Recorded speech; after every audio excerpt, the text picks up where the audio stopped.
कृषि मंत्री नरेंद्र सिंह तोमर जो प्रेस कॉन्फ्रेंस करे, चलिए आपको सीधा वहीं लिए चलते हैं। से माननीय श्री पीयूष गोयल जी, आदरणीय संजय अग्रवाल साहब, आदरणीय दंतवाल जी और उपस्थित सभी मित्रों, आज हम लोग कुछ और विषयों को लेकर आप सबके समक्ष उपस्थित होने वाले थे, लेकिन बहुत ही खेद के साथ यह कहना पड़ रहा है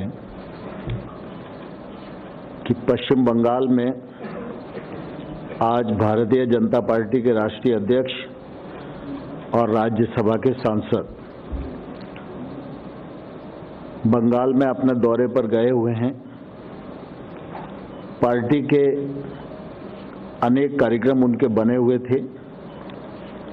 कार्यक्रम पहले से घोषित और प्रायोजित था। पश्चिम बंगाल की सरकार के भी ध्यान में वह कार्यक्रम था। कल भी यह समाचार आया था कि जिस प्रकार की सुरक्षा आदरणीय नड्डा जी को अपेक्षित थी, वह सुरक्षा नहीं मिली और आज उनके काफिले पर पथराव किया गया है। वहां पर हमारे महामंत्री कैलाश विजयवर्गीय जी जो उनके साथ चल रहे थे, उनकी गाड़ी पर भी पथराव किया गया है। काफी समय से ध्यान में आ रहा है कि पश्चिम बंगाल में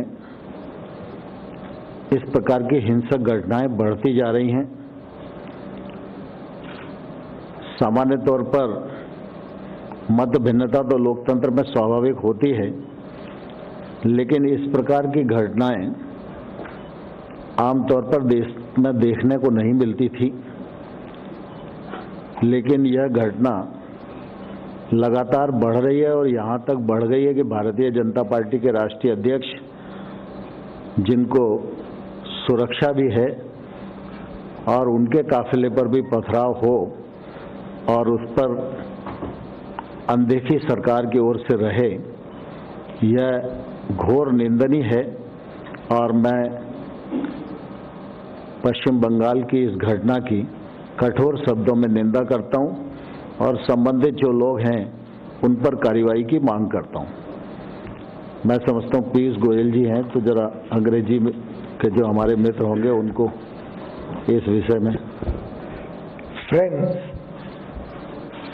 I would like to join my colleague Tomar ji in condemning in the strongest terms the violent attack on our national president Shri J.P. Nadda ji and the General Secretary of BJP Shri Kailash Vijaywargiya ji.